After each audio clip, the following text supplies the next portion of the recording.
without further ado, let's move on to an address with Jamie Driscoll. Jamie has had a very, very, very interesting life. He has been a software developer turned mayor of the north of Tyne.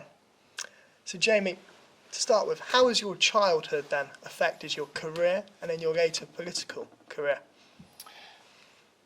Well, I'm going to guess. For those who don't know, I grew up in Middlesbrough in the 70s and 80s. Saw the decimation of heavy industry through the Thatcher years. My dad had been a tank driver before I was born.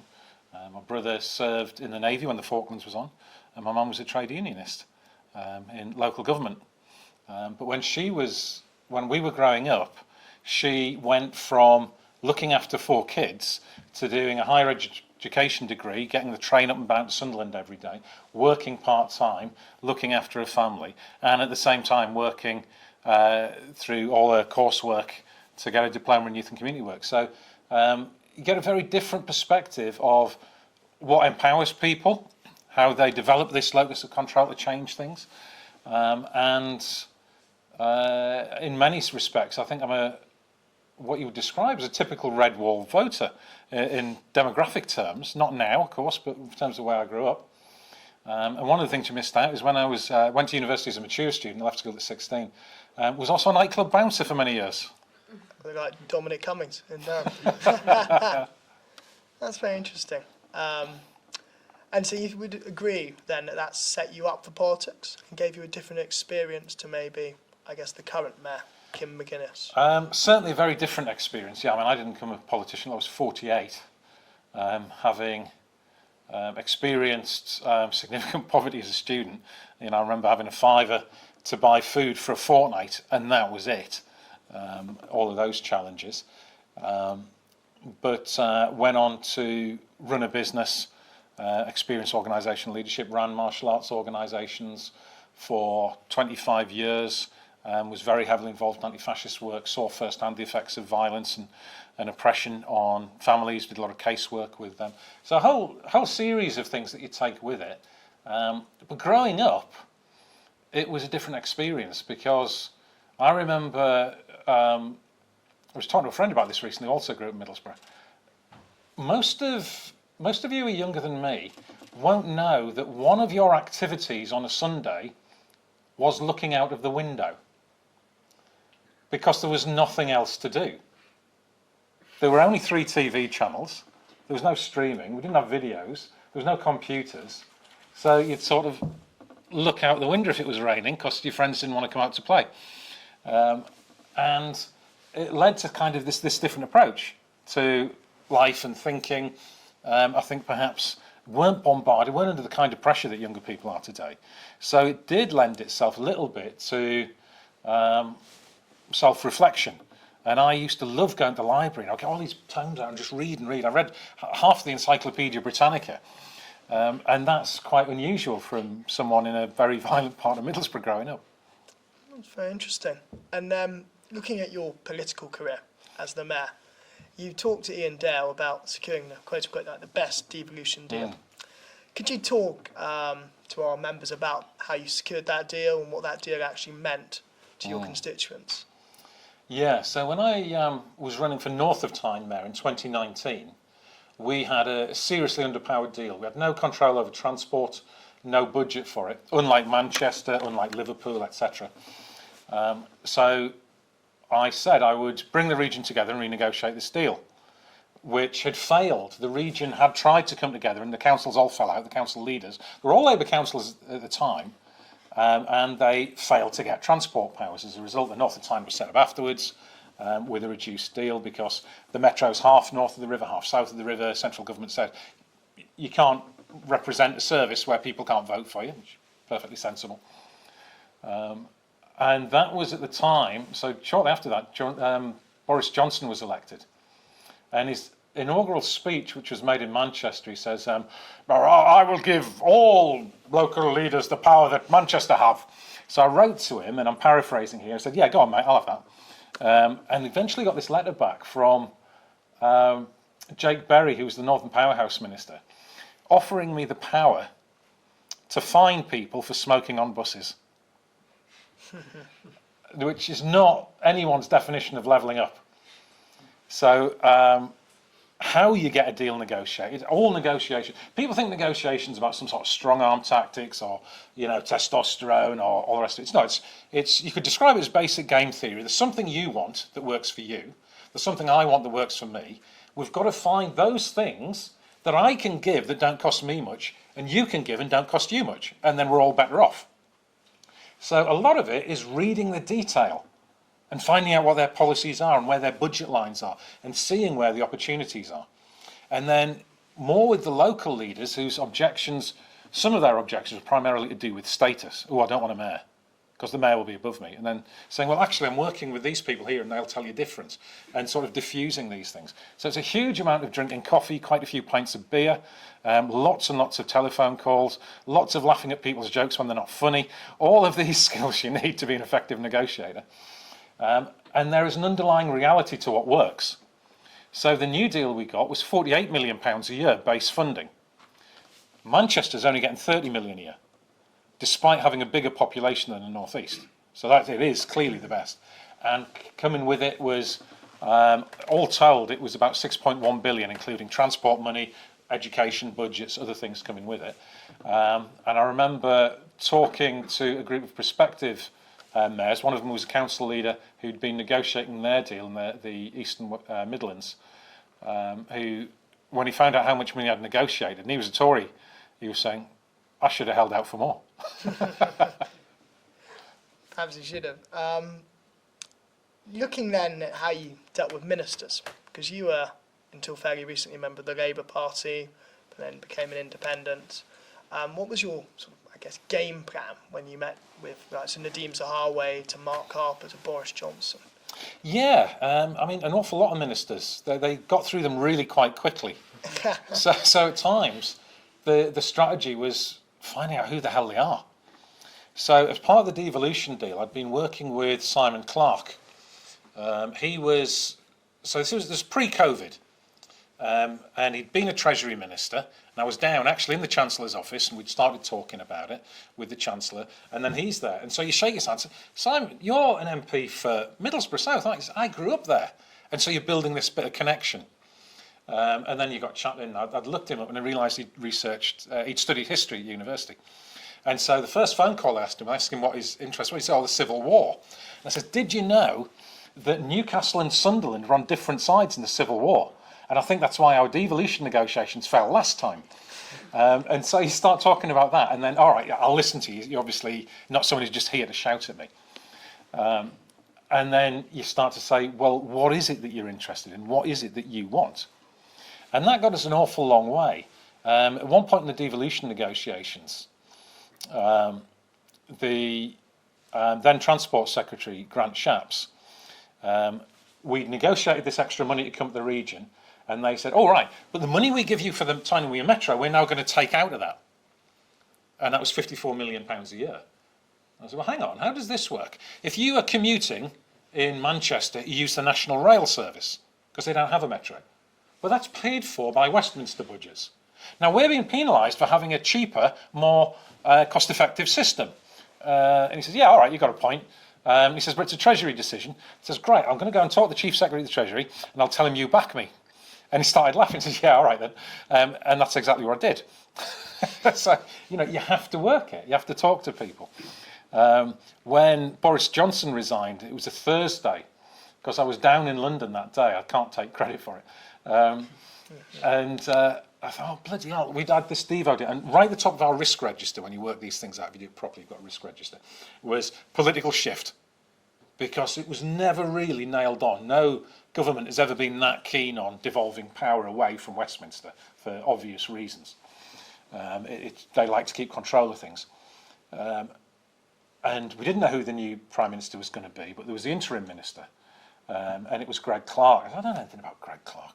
So rang up the Tory chief whip, retired chief whip, who I did know because he'd served on Transport for the North with me.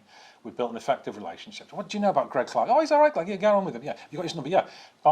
So that was on the Friday. Johnson resigned the Thursday, that was on the Friday. Saturday morning, I've got a meeting with the new Secretary of State to try and keep this deal on track. And the guy went into bat for us and did well. So it's just being on top of it. That's good advice. You dealt with Nadeem Zahawi? Yes, Well, yeah. To our members. I had no knowledge of his tax personal affairs. So I'm not here to defend anything like that. We'd worked together through the vaccine rollout. So if you remember 2020, late 2020, finally there's a vaccine announced, and then there's how do we get it into the arms of 40 million people quickly, and so they were working with the mayors on this. I'm always someone who reads the detail, thinks things through, checks the practical implications of the policies. And so we'd been asking questions to him and his officials. Right, how are you going to be working with our public health officials? How are you going to be making sure that these interfaces are all working? You're saying this new vaccine's on, but there's got to be a lead time for that. When will we know for certain that it's past this hurdle? And he knew his answers, because that's what he was doing. And it's fair to say that actually Nadeem was very, very good at delivery. I disagree with him on politics. And I think most people would say he was bad at the politics, including him. That he just, he didn't get the presentation side of it terribly well, or the not having dodgy tax affairs side of it very well. Or indeed, expenses for heated stables he's famous for, isn't he? But he then got sort of rewarded and became Education Secretary. And one of the things I wanted in the devolution deal was the ability to influence education policy for excluded kids. It's a huge problem in the northeast. It doesn't sound huge, but 0.4% of kids are excluded from secondary school. It doesn't sound a lot, but it's triple that if you count those who are off-rolled and not officially excluded. So that means 1.2% of our kids are not getting a secondary education. And I knew of cases in Northumberland where kids were being put into taxis and driven across the county 3 days a week, and no one knew what was happening on a Thursday and Friday with them. They weren't getting any education at all. So that's crime, educational attainment, all things, problems for decades afterwards. So I knew that we would have to do something, because the academy trusts had just fell between too many stools. I had a meeting with Nadeem about this, and we discussed it. He says, yeah. And at the same time, the central government had rolled out this project called Multiply, which was about adult education, numeracy for people who haven't done well at school. And we had a very good reputation of what we achieved with adult education. We increased enrolments actually by 50% on the same budget, and had a 96% completion rate. No one thought that was remotely possible. We were good at it. And what we did, if you put up a sign outside a school saying, free algebra courses for people who hated maths at school, how many people are going to turn up? So what you do is you go where the people are. Church groups, even the Men's Pie Club, all of these things. And then the Department of Education said, all right, they're now educators, they must be subject to Ofsted inspections. And if you're running a community group, you don't want Ofsted coming in. People say, no, we don't want to do it anymore. So then I said, Nadeem, something else I can just ask you. Explain the problem. And I said, I'm elected, we've got a highly respected organisation, we've got quality assurance framework, all Treasury money is properly accounted for. Why can't you just let us decide whether they need inspections or not? And he thought for a second, he says, this is going to make your life easier. Well, yeah. This is going to make my life easier. I said, yeah. And he just turned to his officials, well, can we do this? And they said, yeah, all right, it's done. And it was that simple. So who was the hardest then to work with? The hardest ones to work with are the ones who don't understand their brief. It's very hard to persuade someone who is not amenable to logic. Mm-hmm. That always comes down to, are they on my side or your side? And usually for such people it translates as, will this advance my career? And as a regional mayor, no, there's nothing I can do to advance your career. So there were quite a number of people who were just not that bright or wouldn't take meetings. Not that bright's unfair, not that on top of their brief, I think it's more accurate. But there were a number who were combative. So Kami Badenoch was a junior Treasury Minister when I was doing the early part of the Devo negotiations. And I'd made this proposal about, actually when we spend money, you get loads back to the Treasury. Can I have this written in writing that every job I create, I'm getting 18 months of payroll tax back, it'll work. And the Treasury officials are, oh God, that's really good, yeah. I've never seen Treasury officials get excited any other time. And they were like, this is really compelling, and sort of holding the seats like that. And then came, that's all very good. When I bought my first flat, I saw the pictures, and when I moved in, it wasn't like that. How do I know this is real? Anything else? So there's an element of that, but went around, and then the following week we got this letter saying, right, we'll offer you devolution, you can have this, this and this, do you want that, anything else you want to discuss, and if we agree all this by, in principle and by March, we can start to put the legislation through after May, and we'll have the whole thing set up by May 2022. So that's when we could have had the Devo deal. And what held us back was the local leaders in North Tyneside, Northumberland and Durham, because we were coming up to the 21 elections, and they said, oh, we don't want to be talking about this if we're in the middle of an election campaign. So they actually lost us 2 years of money as a result of it. So then if you could go back in time to when you were mayor, what's one thing which you would have done, which perhaps you didn't do? Well, there's a lot of things I would have loved to have done had we not had a global pandemic. So factor that out. So when I walked in the door, we had 3 permanent members of staff. So we had to build it from scratch. And then the pandemic threw everything back. So there was an awful lot we did do that I'm very proud of. There's no one thing that we missed out on. It was things that would have been coming later. Had I won in May, the number one thing, of course, was the transport. Now, I didn't have those powers enough at the time. But we set up a venture capital fund that was actually earning money for the public and creating jobs at the same time.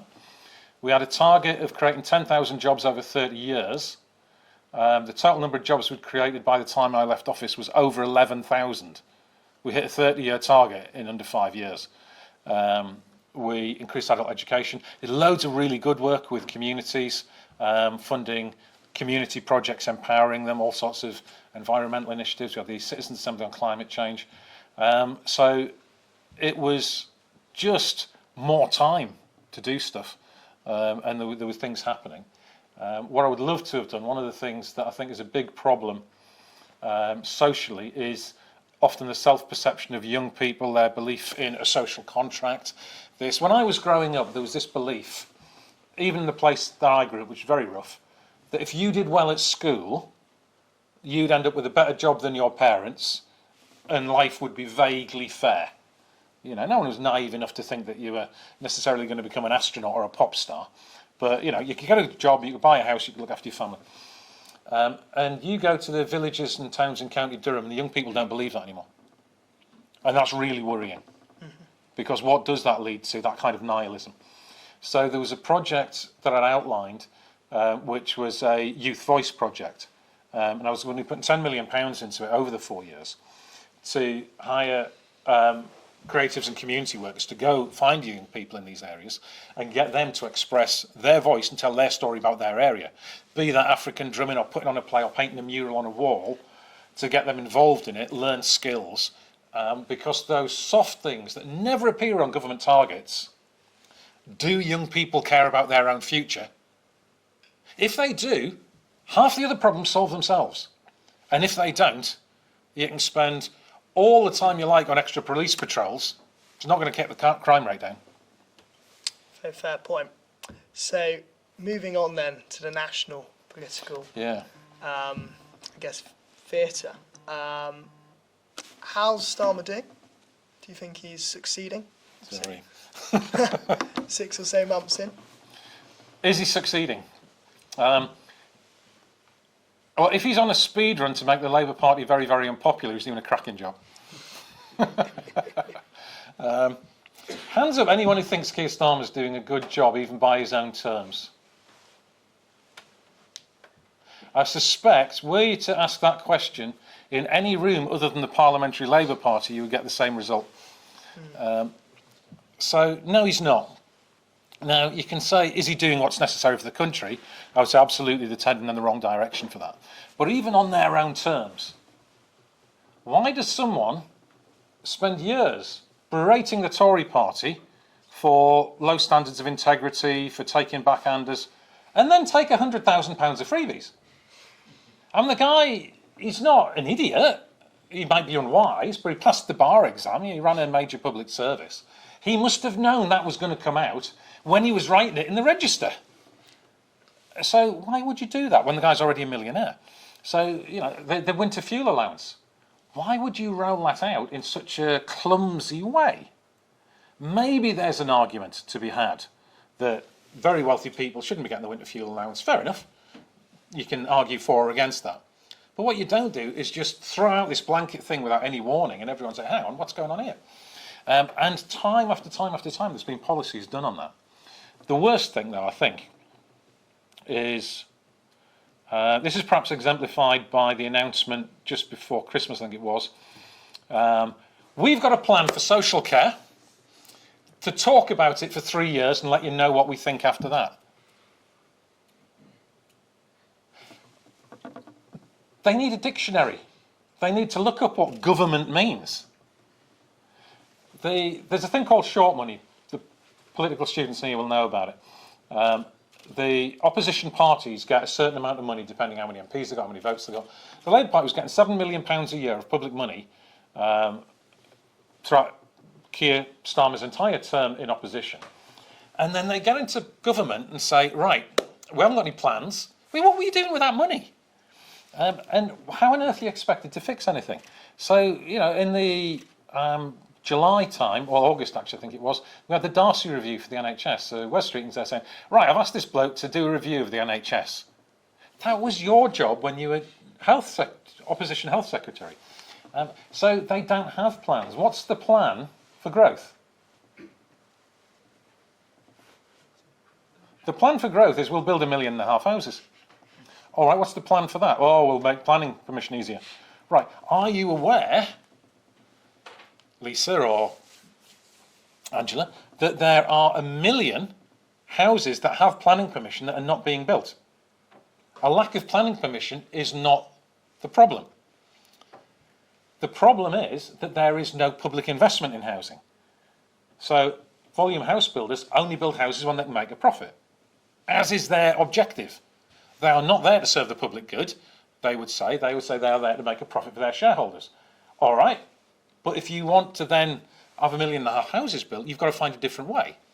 So why have you left local government even worse funded, that they can't actually build any houses for social need, which are clearly needed? And by the way, would reduce house prices, make houses more affordable than just about anything else if you actually had a social housing base, as opposed to what tends to happen with volume house builders. They build the 4 and 5 bedroom houses because they can get a high profit margin on it. So the whole thing is that they don't have a plan. And I've said this, if you go back to July, the day I left the Labour Party actually, I was on Newsnight. I remember saying then, what worries me is they don't have a plan. And that's exactly what's happened. And I know a lot of people who were in the policy unit in 1997 who were saying, look, when we were coming in, we'd had draft bills worked out, we had all sorts of things we knew we were going to do, we had a timetable. And they were saying, I'm worried that this lot don't know what they're going to do. And that's exactly what's happening. Starmer would say that he inherited a far worse fiscal situation than he expected. Do you think that offers him a bit of leeway, as much as well, let's he doesn't have a plan? ask a second question to the audience. Who would believe anything Keir Starmer said just because he said it? So his reputation for telling the truth is low. I was on Times Radio about this. Now, I wrote an article in, I think it was January last year, saying they are going to have a £20 billion shortfall.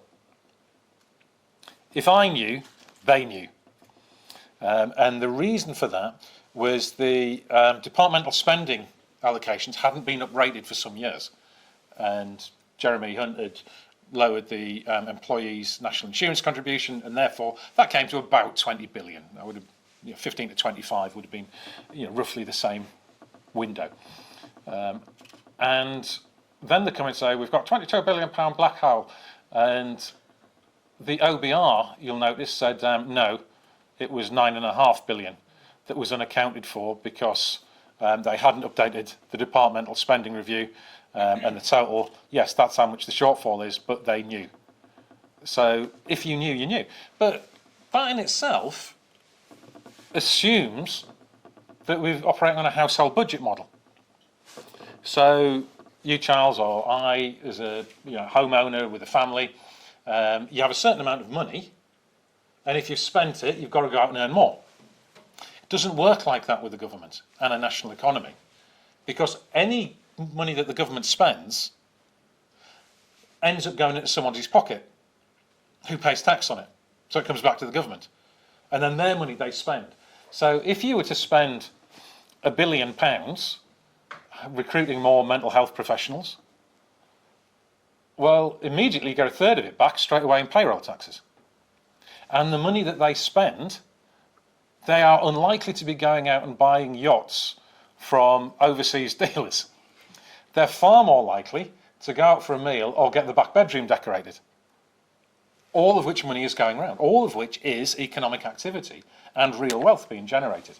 So this notion that there is a fixed amount of money only comes from the decision to have a fiscal rule.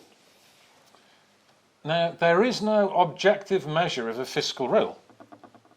What happens is, well, since the first came in the mid-noughties and the Labour government said, we have a fiscal rule, there have been 10 different sets of fiscal rules. Every single one of them has been broken. Fiscal rules are not for managing the public finances, they are for managing public opinion. So the entire thing is smoke and mirrors. As Keynes said, anything we can actually do, we can afford. Very fair. Thinking then, if you were in power, would you introduce higher taxes or a different route of taxation? Because Labour has, let's say, they've ruled out income tax, raising income tax at the moment. Not that, I guess, any people here believe what Sir Keir Starmer has to say. But yeah. By the way, I don't think the people in the Parliamentary Labour Party believe what he says. They just wouldn't. They would have put their hand up or face the whip. So taxation, we've got to be slightly careful about buying into a premise that is not true. Taxation is not the only source of funding, and neither is borrowing for that matter. If you look at what happened both through the pandemic and after the financial crash, we had at one point close to 900 billion fiscal money creation through quantitative easing. So there's any number of things you can do, and what people might not realise is that most of the interest on those bonds that the government gave to the Bank of England, do you know where that money went? they go offshore. They gave it straight back to the Treasury. So we weren't actually paying interest on that debt to anyone other than ourselves as a nation. And it's so there's a lot of, again, smoke and mirrors going on there. There are a number of reasons for taxation beyond paying for things. One is what's known as a Pigouvian tax, to influence people's behaviour. So the argument for taxing cigarettes is to make fewer people smoke as a public health benefit. Yes, it also raises revenue. It's also for redistributive purposes. So you can put in rules and regulations about what prices people are allowed to charge so they don't make too much money, and you end up with loads of billionaires and a load of people in abject poverty, or a tiny number of billionaires, a lot of people in abject poverty. Or you can have redistributive taxation.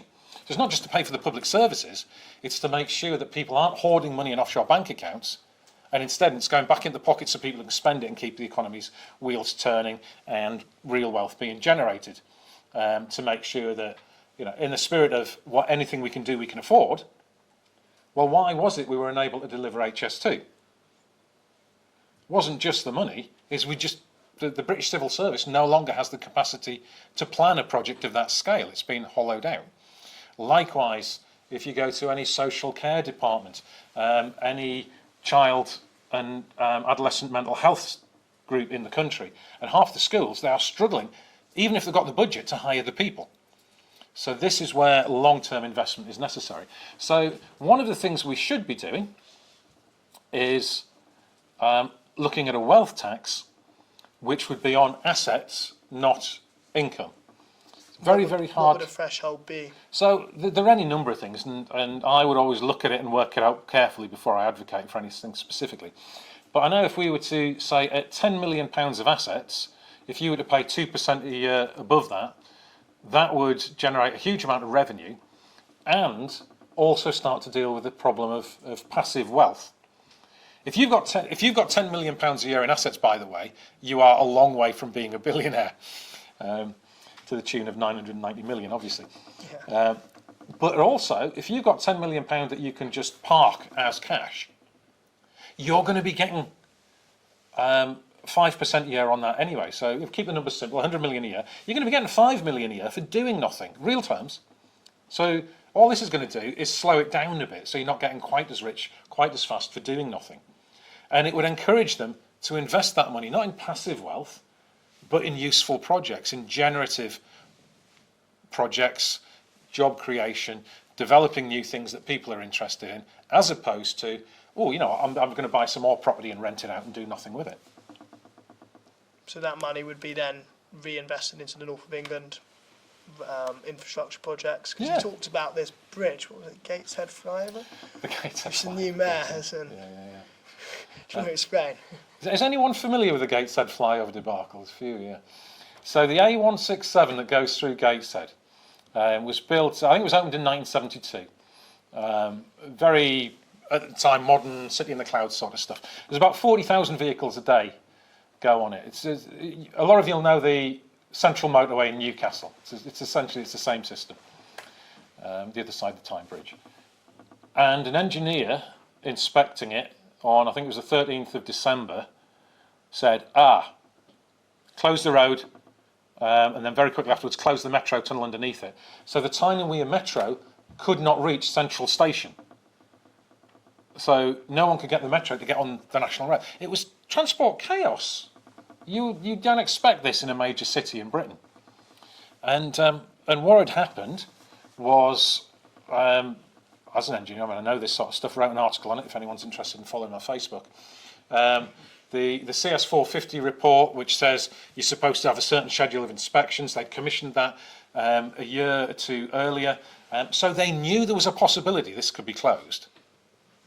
There is no way you could not have known that. And they had no plan in place. So when the engineer says, yeah, actually it does need closing, it was like, oh, what are we going to do? And they still didn't have a plan. And then the regional mayor, I think it was 10 days before they got in touch with the Secretary of State. Now, when Boris Johnson resigns, I can have a meeting with the Secretary of State within 2 days who's just got into office and start talking to him. When he's in a different party, then surely someone in the same party could have had that conversation and said, can we have some money for this, please? Now, that liability is on Gateshead Council. Gateshead have said we haven't got any money. So what's now happening is the money I negotiated for buses and metros is being diverted into that project instead of either council or central government bailing it out. That's the kind of competence levels we're seeing. Well, politicians. So then, looking at our politicians more sort of broadly, we discussed over dinner the two-party system in this country. Do you see it having much of a future? Because we've discussed the challenges from the left and also the right. Yeah, if you look at this through the lens of how many people actually have confidence in our political system, it's pretty low. Now, if you've turned up to hear me talk, then it's an unrepresentative audience. I'll not ask your opinion on this. But you've only got to look back at the general election. Record low turnout, and people voting, not saying, yeah, you know what, we won that Keir Starmer. They didn't. It was yeah, I suppose. But still got 500,000 fewer votes in 2019. So the two-party system isn't working.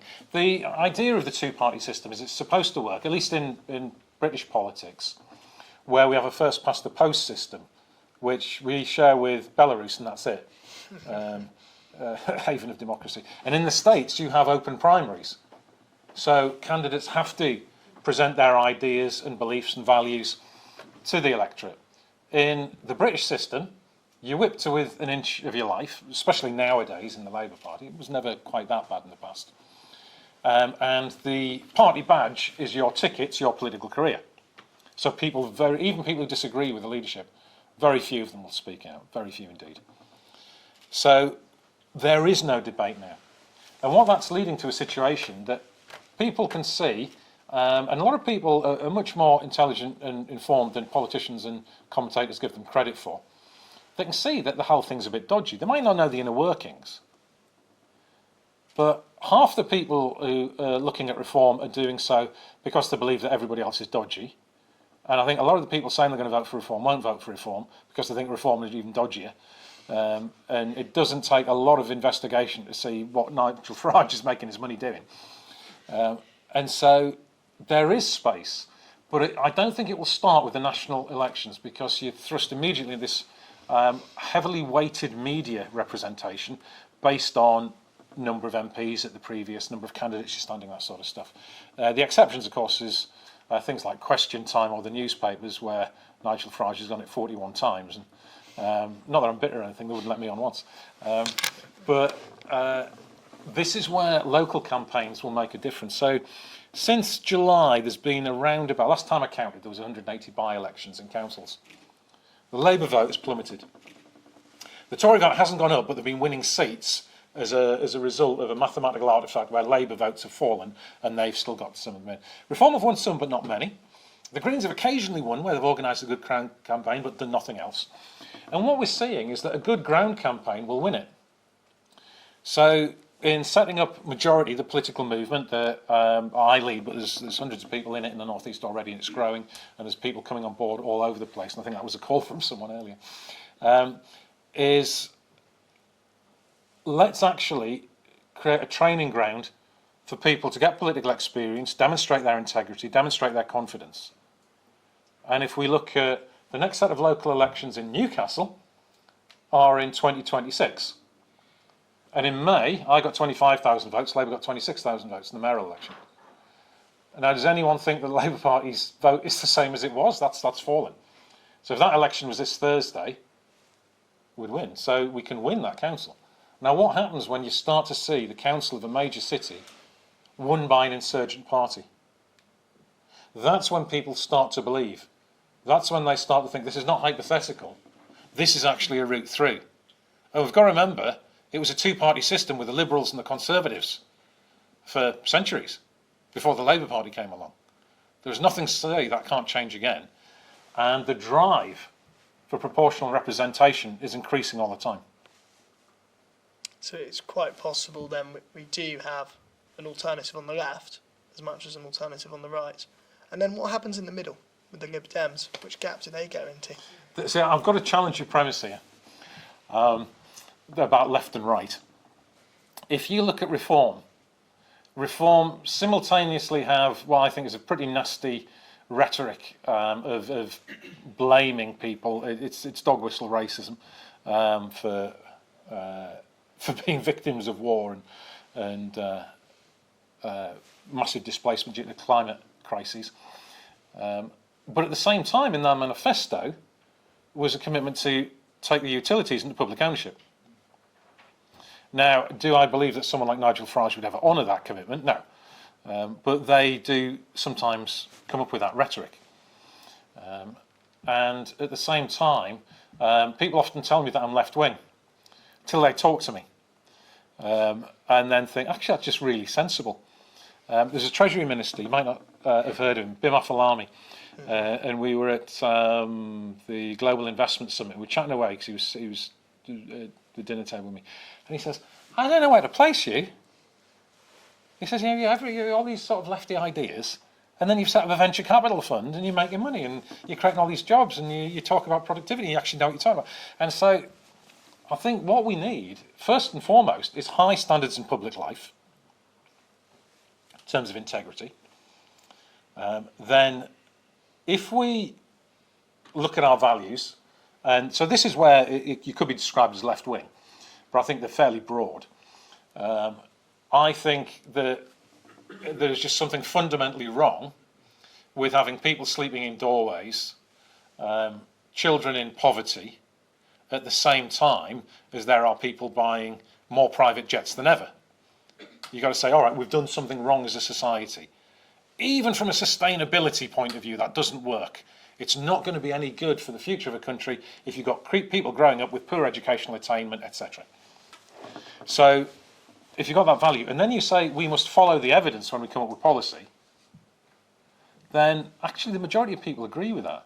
So if you look at, I wrote a book with others, I was co-author of a book called Act Now, which is about you call it a social democratic platform for what a Labour government should have been doing. And it has nationalisation, well, not nationalisation actually, that's wrong, common ownership of the water industry. And there's a case for saying it should just be a private, publicly owned trust that's run with a remit of just doing a good job for the country. 75% of people agree with it. Free school meals for people, 69% of people agree with it. Policy after policy, public house building, investment in public transport, wealth tax, all of these things always come out between 65 and 80% of the population. That's why we call majority.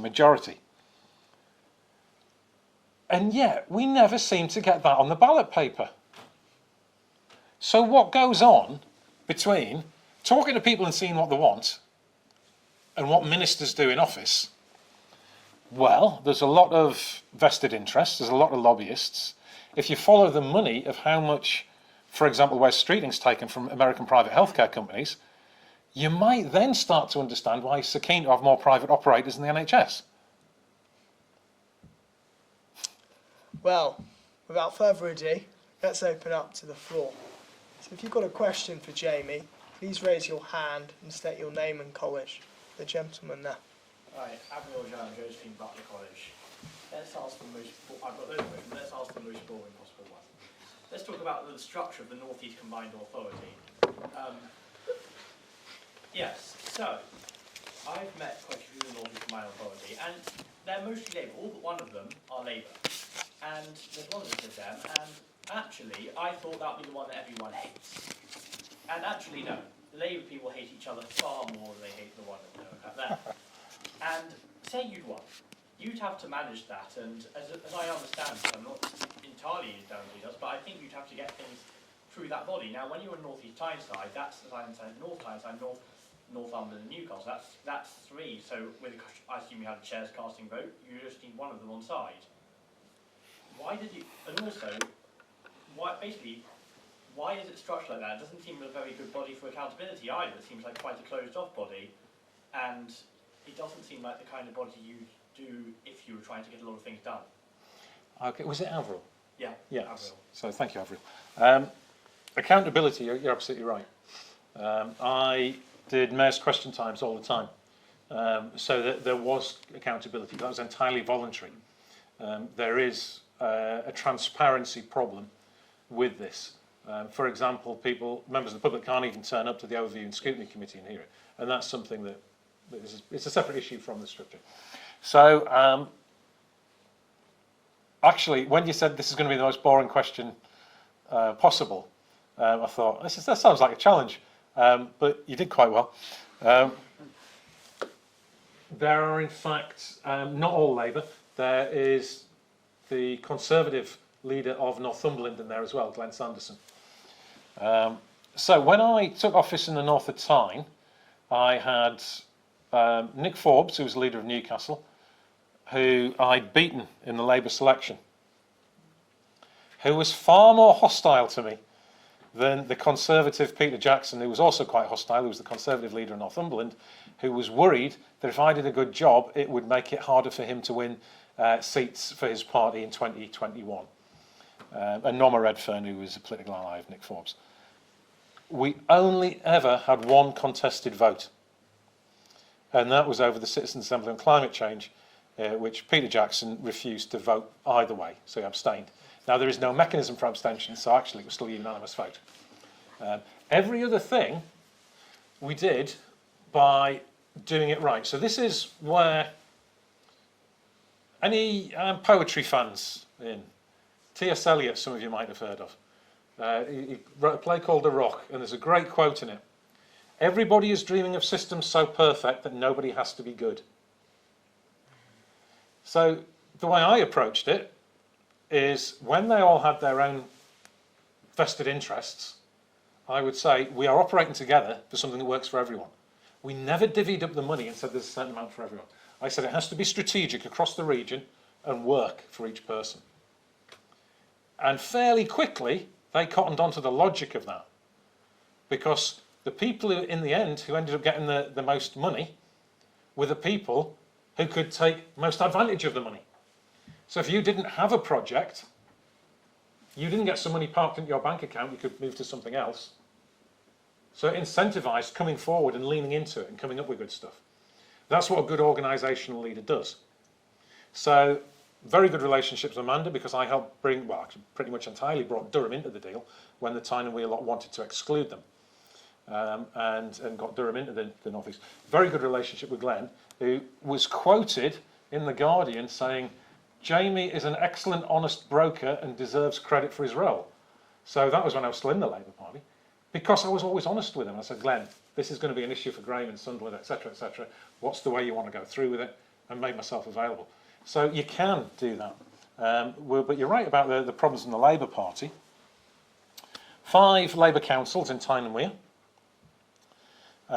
Ian Malcolm was leader of South Tyneside when I was elected. He left office under a cloud and I think has since been charged with corruption. Nick Forbes was deselected in his own ward because most members didn't even know he was, because he wasn't there that long. There was no organisation. You had Graham Miller, who was doing a good job in Sunderland. The Labour Party regional office in May last year said, you can't be leader, we're going to replace you. He has to be leader, and replaced him with someone who was working for an MP because they didn't like his politics, despite the fact he was elected by the public. And Nick Kemp, leader till quite recently in Newcastle, was forced out again by the Labour Party regional office. So yes, politics is in a mess. But a good leader will find a way to get the job done. Any further questions for Jamie? Will.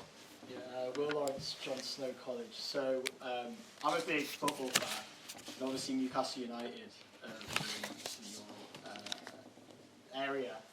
But obviously during your time as mayor, they got taken over by the Public Investment Fund in Saudi Arabia. I wonder sort of what your opinions of that has been, whether that was sort of whether it's been a good thing for the area. And also then, I guess linked to that, obviously you're not an MP, so you're not going to be voting on it, but say the football regulator, then what your opinion on that is, and sort of its impact down the leagues, because obviously sort of Newcastle United as a club is sort of massive in the North East, but and then there's sort of Sunderland and Middlesbrough, but then the sort of clubs further down the pyramid obviously sort of struggle, like Darlington and Hartlepool. So yeah, just sort of what your opinion. Yeah, and Blythe Spartans and Northwick Town and Heaton Stannington. It goes right the way down the levels. You're quite right, Will. Newcastle United, obviously there was this long drawn out, will they, won't they, will the Premier League, etc. I've no doubt that a lot of the objections from the other Premier League clubs were nothing to do with matters of principle. It was that they just didn't want another rich club in there. And that's true. It doesn't necessarily mean what they said was wrong, but certainly their motives were dodgy, given how much dodgy money there is in the Premier League already. It's certainly been good for the club, been very good for the women's club, because it actually has investment now. And I think I would best characterise this as I like them having money, I just don't like the people, where the money's coming from. And that's the reality you've got to deal with. I had no power over it. One of the things that actually there was this headline in the Chronicle, Mayor saves Newcastle United, which is the kind of hyperbole you get in headlines. What had happened is there'd been this planning development that Newcastle City Council had passed to build a luxury hotel and apartments over St James's Metro. And that would have meant the ground couldn't extend. They required some money from us, and it got all the way to me, because normally there's a whole set of things they have to pass, but they'd approved it all. And I said, I'm not signing that off, because it contains no affordable housing. I'm not giving a private developer £3.5 million when there's no affordable housing in it. And that's the decision I said, and I think on that basis the club relationships were quite good with me in my office. But I was regularly asked, would I like to go and see a game in the chairman's suite and meet the chairman and all the rest of it? And no, because I never took any hospitality or expenses or anything like that. On where football is, I think primarily it's almost colonial now, where the amount of money going into big clubs. I don't think it serves the fans particularly well. I think if you look at the way financial fair play has been enforced, where it takes how many years? 3 years, 4 years to come to court? By which time a club's been in the Premier League, and it's like 300 million quid as a result of that, because they broke the rules when they were in the Championship. And then they're thinking, fine, great, we're still doing better. So, yeah, I still don't think it's the most corrupt business out there, though. Gentleman just there. Andrew, University College. Just on that, actually, why would you choose to build or try and build affordable housing on one of the most expensive pieces of land in the city, in the centre of Newcastle, which surely would be better used for generating VAT, corporation tax through having businesses there? Yeah, I think you've perhaps misunderstood the objection, Andrew. What I said was I wasn't going to subsidise something unless it had affordable housing, because there are many other alternative projects around the region that money would have been better spent on. So if there is a market rationale for making a profit there, they didn't need any money signed off by me. Was it not that you'd blocked, say, private development in general, or was that Chronicle misrepresenting something like that? I don't think the Chronicle even said that. They had planning permission from Newcastle City Council. Yeah. But they said that unless we get public subsidy, we're not going to build this thing. And I said, I'm public subsidy. If you want to do something for a profit motive, do it for a profit motive. But I'm not spending money here when there are any number of other schemes I could support. So it was about the wise allocation of public funds. Fair enough, yeah. Any further questions? Hugo. Hugo Jennings, University College. Very nice to have you back. I do enjoy listening to you. I think Britain is in a time where we have a lack of national cohesion. I think a lot of young people have lack skills for the labour market, and our infrastructure is crumbling. With all of this in mind, do you think there is a leftist case for national service? Are you defining national service as military service there, or the... What was that? I don't know. Security? I think it said we should... Locking up in 10 minutes. Oh, Locking up. Okay. Right. Not military necessarily. Not at all, I would say. I would think there's probably much better ways of achieving the goals. Compulsion rarely leads to good outcomes from people. I think we've got to ask why it is that, one of the easiest things to do would be, if you're going to spend that amount of money, why wouldn't you just make education free? That will get you halfway there. Obviously a lot of the people in here have found a way to get to university, but I don't know anyone who doesn't think, unless they're from a fairly affluent background, doesn't think, ouch, that's a lot of money. Certainly I wouldn't have gone in my 20s if there was tuition fees. So there'd be a lot of people who aren't in this audience today who've been put off by the fact that they have to take on a very large amount of debt, and they're worried about that. If we could have a compulsion, and you would still have a very poor attainment rate. So I don't know if you know, 50%, roughly about 50% of apprenticeships are not completed. There are a very large number of courses in the sort of pushed into it by the Department for Work and Pensions courses. And I just talked to the trainers on it, and they think they don't want to be teaching the people don't want to be there. There's a maxim in education, there is no learning without motivation. And the motivation to avoid punitive treatment is not a good motivation. So what we should be looking at is, well, why aren't we funding education properly from early years onwards? To do with kids who are excluded from school, to do with, we funded oracy programmes with the first combined authority to do it. So there's a lot of kids come through who are unable to advocate, and they were taught how to argue for themselves and promote themselves, talk about, articulate their views on a whole range of subjects, because that doesn't appear on the curriculum anywhere. So there are all these things we need to do. And I think if we did that, we'd actually end up with a much more sustainable, better results, and probably better value for money. Thank you. One final question, Jamie. We've got one. Gentleman at the back. You mentioned about grassroots building up from there, and you also talked about first past the post. And I'm curious to know, it works well in local councils. We see all the time across the country, there's independence here, there's independence there. I can say I'm skeptical of how well it would work when I look across at Europe and their governments are constantly falling apart. There's constantly coalitions of this pie, and it's just a megazord amalgamation of parties with too many conflicting interests. So I'm curious to know, is that something, what you're building on a local level with a new insurgent party, along with other parties, how well is that going to translate to national politics when it's a lot easier to engage it on a smaller level? Sorry, name and college, please. Rafe, Houston College. Yeah, cheers, Rafe. There's a lot in there. So if we stick to how will it work here rather than any commentary on Europe. The transition to national politics is an interesting one because our government system is incredibly centralised compared to pretty much everywhere, in fact.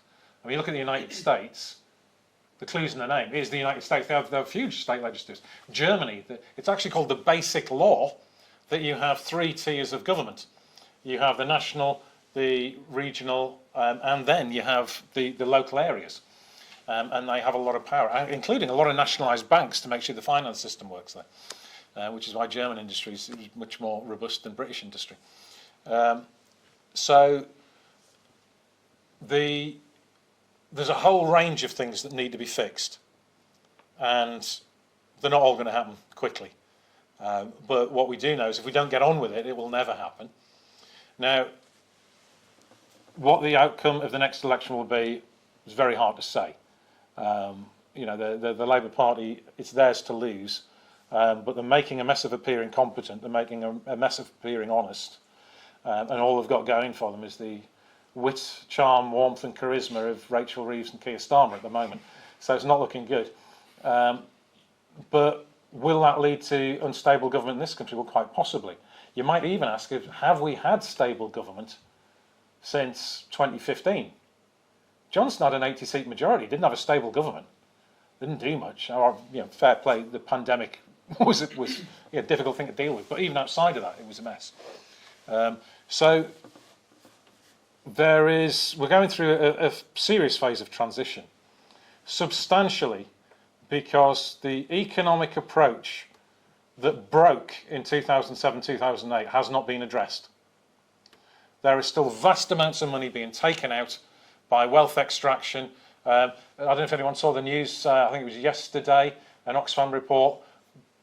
Billionaires' wealth has gone up from 13 trillion to 15 trillion in a year. The problems that we've got to fix go beyond the representative system. But, as I said before, it comes down to good representatives. There is no system that will work if you have bad people in it. So this is why integrity and competence has to be at the heart of it. And that starts with real honesty and not playing daft games. By all means, criticise someone if they're making a mess, but don't criticise them for their being. Criticise them for their actions and their words. And then let's have actually some public debate about it. And if you were to get, let's suppose in 29 we have 30 MPs of the new party in there. Doesn't matter if you've got 30, doesn't matter if you've got 100, you're still not in government. But what you are starting to do is to show people as an alternative. And then imagine if you've run a major city for 2 or 3 years by then, and people start to see you've done quite a good job. And people look at my record, the North of Tyne, and people from right across politics voted for me and thought, actually, he's quite good, and he didn't take expenses. And why isn't everybody else like that? We've got to basically believe that it's possible. Because until we do, it never will be. It's a famous quote. Whether you believe it's possible or you believe it isn't, you're right.